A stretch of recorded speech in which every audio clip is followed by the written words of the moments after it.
Hello guys, कैसे हैं आप लोग। उम्मीद है आप लोग फिट होंगे, ज़बरदस्त होंगे, मज़े में होंगे, बढ़िया होंगे और बढ़िया तरीके से हमारे रिएक्शंस को एंजॉय मेरा कर नाम रहे है होंगे तला। इसमें मौसम तो गाइस गाइस, रमन सागर श्री कृष्ण एपिसोड नंबर 186 7 का पार्ट नंबर 4 लेकर आ चुके हैं जो गाइस। गाइस लास्ट पार्ट था वो बहुत ही इंटरेस्टिंग और शॉकिंग हो चुका तलहा था। भाई मोहम्मद शल्ले को सेनापति बना दिया गया और मोहम्मद शल्ले का युद्ध के आखिरी दिन, हमारे हिसाब से तो अब आखिरी दिन का आराम आखिरी हो दिन ही चुका है। और बिल्कुल। उसमें मोहम्मद शल्ले का पराक्रम भी आपको देखने को मिल रहा है। जब ये सूचना महाराज धृतराष्ट्र को जानने को मिले तो एक दफ़ा दोबारा खुशी की लहर उनके मुख से देखने को मिली।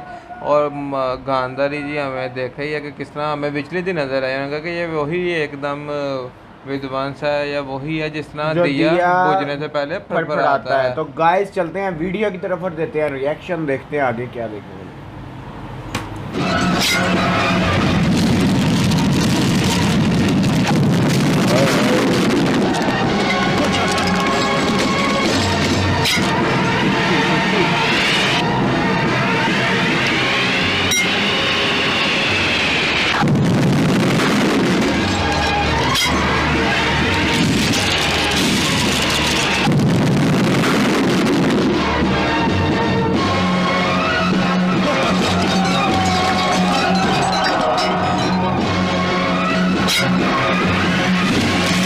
पांडव से क्या पांडव नहीं नजर आ रहा आज यार। कौरवों को उनकी ओर बढ़ती हुई पराजय की आहट सुनाई देने लगी है। इसीलिए उन्होंने अपनी संपूर्ण शक्ति को युद्ध में झोंक दिया है। ऐसा लग रहा है कि महाराज शल्य के नेतृत्व में कौरव अब अंतिम युद्ध कर रहे हैं।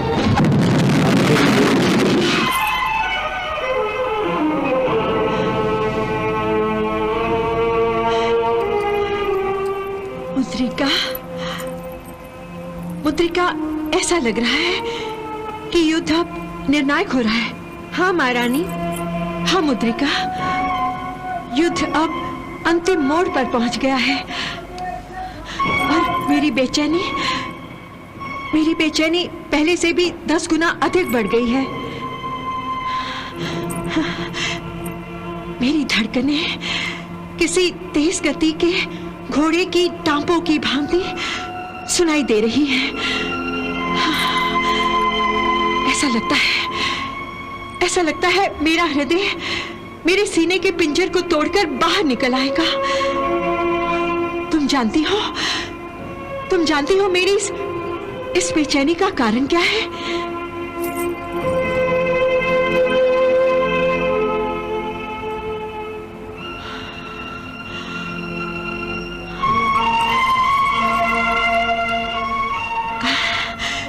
मेरी इस बेचैनी का कारण यह है कि ये युद्ध अति शीघ्र समाप्त क्यों नहीं होता?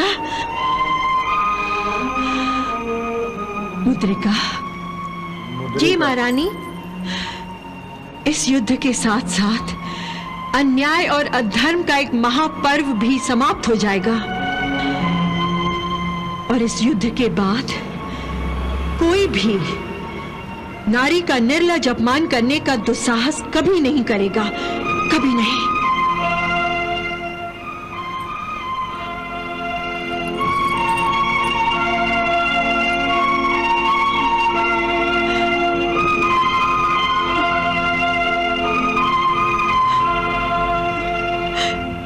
मुद्रिका, जी महारानी, तुम ये कंघी देख रही हो?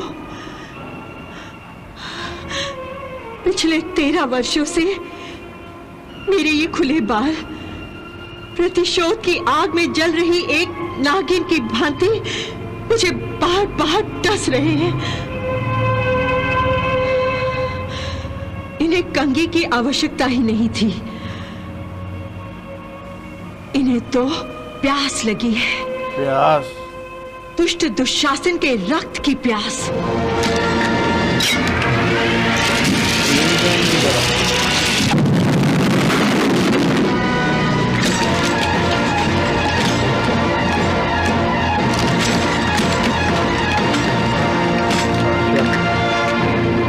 फोकस पाड़ा आगे इसकी बाड़ी आगे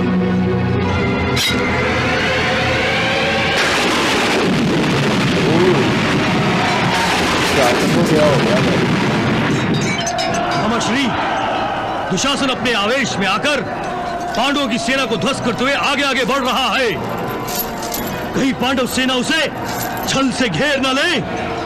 भांजे, तुम चिंता मत करो, मैं भी दुशासन की सहायता करता हूँ। चलो सारथी। क्या देखो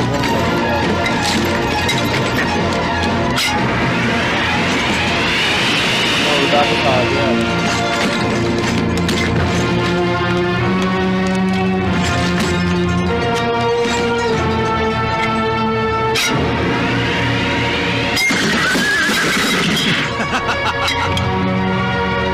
कैसा लगा? ओहो, मामा श्री, दुर्योधन के परम प्रिय मामा श्री, बहुत जल्दी में दिखाई दे रहे हैं आप। कहीं जुआ खेलने तो नहीं जा रहे हैं? बहुत जुबान चलाने लगे हो। आपके दुर्भाग्य से बाण चलाना भी जानता हो गांधार नरेश। ओ, तो तुम मुझसे युद्ध करोगे? हाँ, यदि आप केवल पासे फेंकना ही नहीं, बाण चलाना भी जानते हो, तो मुझसे युद्ध अवश्य कीजिए गांधार नरेश। मैं तुम्हें युद्ध के लिए ललकारता हूँ। सावधान!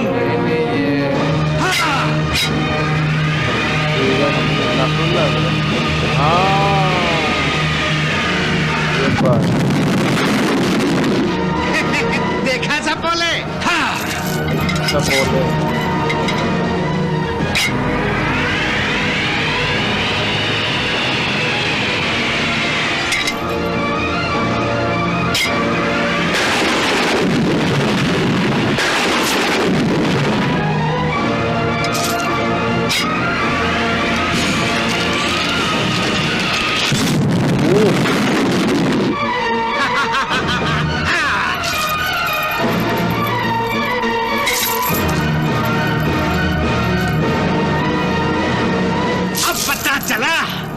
कि मैं केवल बाण से फेंकना ही नहीं, बल्कि तुम्हारे दुर्भाग्य से तीर चलाना भी जानता हूं।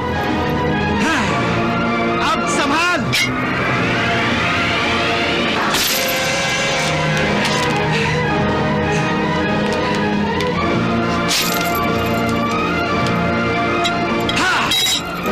गांधार नरेश,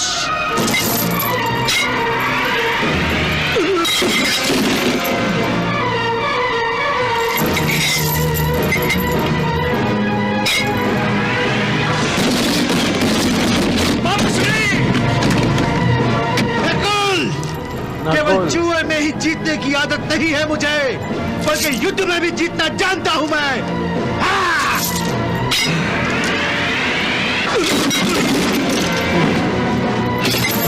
ये द्यूत सभा नहीं है गांधार नरेश, रणभूमि है, रणभूमि।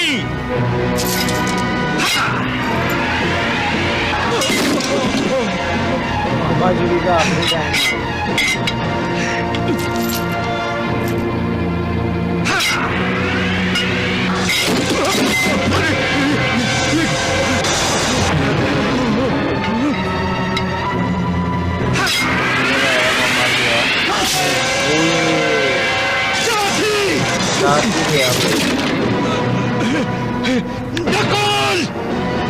युद्ध करो मामा श्री, युद्ध करो।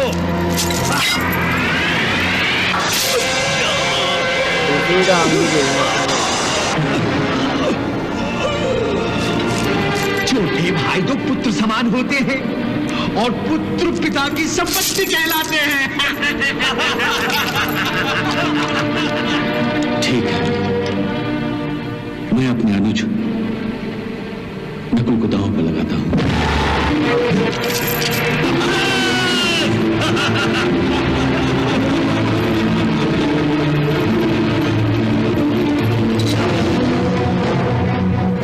कौन से हाथ से आपने पासे फेंके थे मामा श्री? कौन से हाथ से? दाएं हाथ से ना?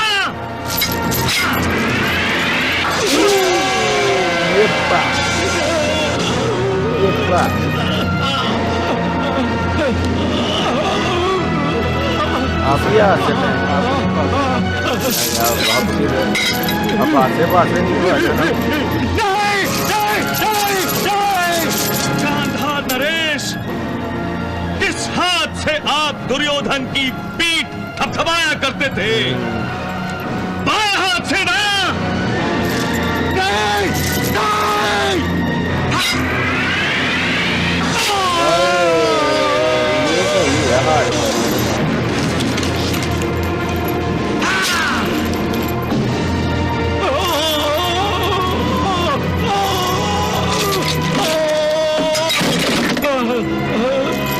आपकी विषैली जिह्वा के कारण ही हस्तिनापुर का वातावरण दूषित हो गया था गांधार नरेश।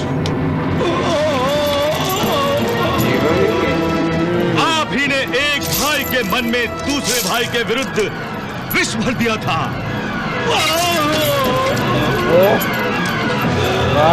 आप ही के कारण ये महासंग्राम हुआ है, आप ही के कारण ये महायुद्ध हुआ है। फिर भी आप सोचते हैं कि आपको जीने का अधिकार है? नहीं मामा श्री, नहीं, आपको जीवित रहने का कोई अधिकार नहीं है।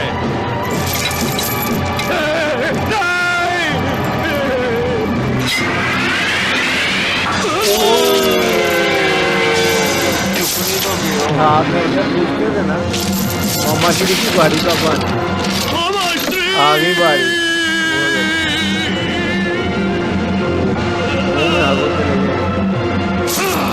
गांधार नरेश,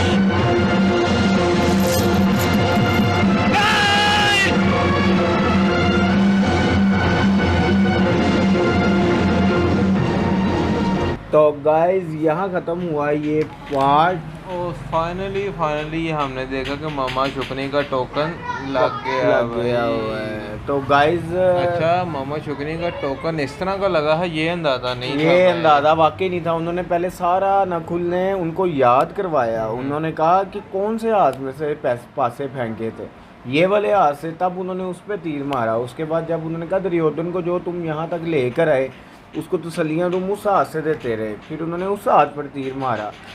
अच्छा वो तड़पा कैसे, आप ये देखो। उसके बाद आप देखेंगे कि आपकी जीवा के कारण ये महासंग्राम, ये महायुद्ध हो रहा है। अगर आपने पहले ही भाइयों को भाई के विष ना फैलाया होता तो आज ये युद्ध ही ना होता। और ये 110% सच है। जो कराया मामा शुकनी ने, मामा शुकनी गंधार में रहता, वहाँ राज्य चलाता अपना, यहाँ ना होता ये युद्ध नहीं था।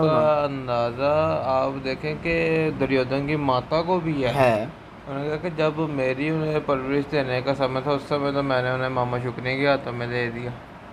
तो यही परिणाम होना है जो अब निकल रहा है। उन्होंने जीवत सभा करा दी भाई। दुर्योधन को बदला दिलाने के लिए उन्होंने कितना बड़ा वो कर दिया। और सबसे बड़ी बात है कि जो स्तंभ थे धर्म के, उनके सामने उसने अधर्म किया इतना बड़ा।